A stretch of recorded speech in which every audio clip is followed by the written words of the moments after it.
You're watching Where You Live. I'm Mary Ruth Harris. We are here at the Comox First Nation in front of their administration building, which is absolutely gorgeous. I just love this building.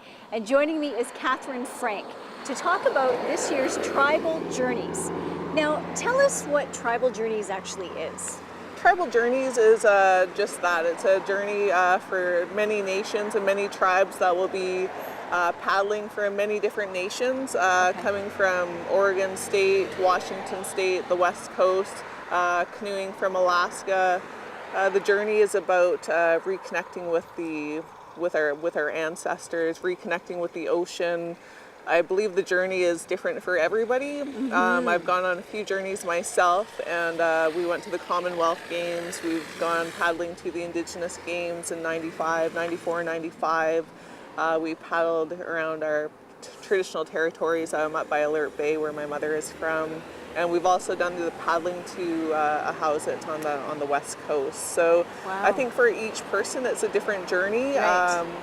For many people, it's about trust. It's about overcoming your fears of leaving home, hopping in a canoe, and facing all the elements from the Mother Earth. We have people. It's not just every day is a sunny day. We have very cloudy days. We have stormy days. We have days where there's longer traveling on the canoe than other days. So it's about making friendships. It's about creating memories.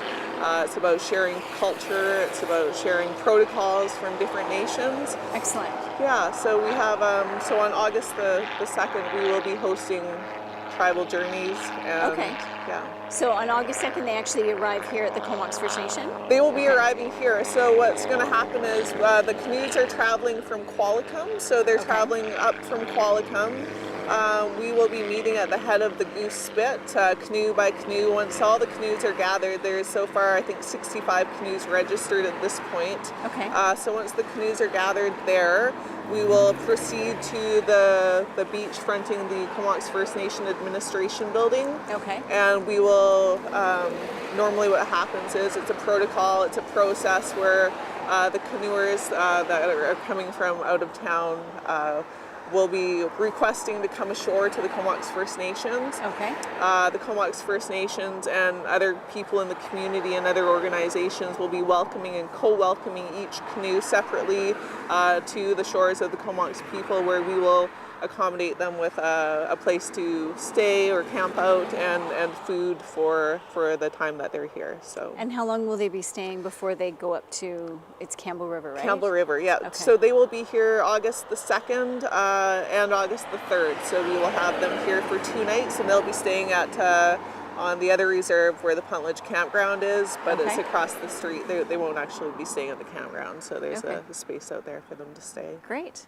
And then everybody heads up to Campbell River? And then people will be, the paddlers will be leaving August the 4th, and they will be leaving from here as well, making their way up to, I believe they're going up to Cape Mudge as well, and then sort of just paddling over to Campbell River for the big finale on August the 5th. Awesome. Yeah. Well, that sounds wonderful. Yeah, it's going to be a great event. Now, are the public welcome to come and participate in some way, or?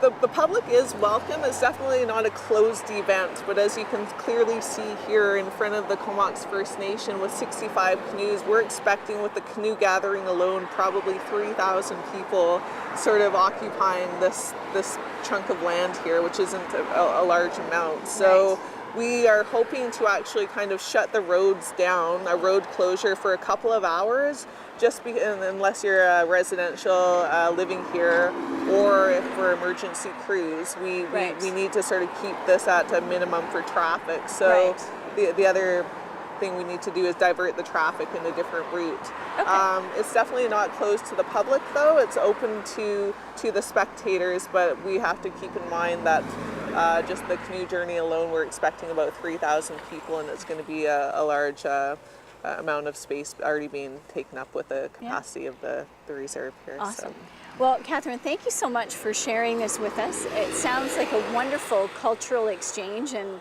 it just is marvelous. So thank you. The other thing I want to make mention too is if there's volunteers that people want to come and be active in the community, if you do want to first row seat, that to help out and to volunteer would be really appreciated. The Comox First Nation is small in capacity, and we're looking for outside assistance to help with people with serving food, prepping food, parking.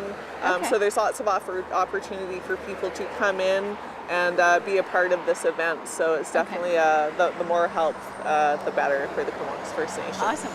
Well, again, thank you so much. And if you want to volunteer, just call the number and check out the email that's on the screen. I'm Mary Ruth Harris. You've been watching Where You Live. We'll be back after this.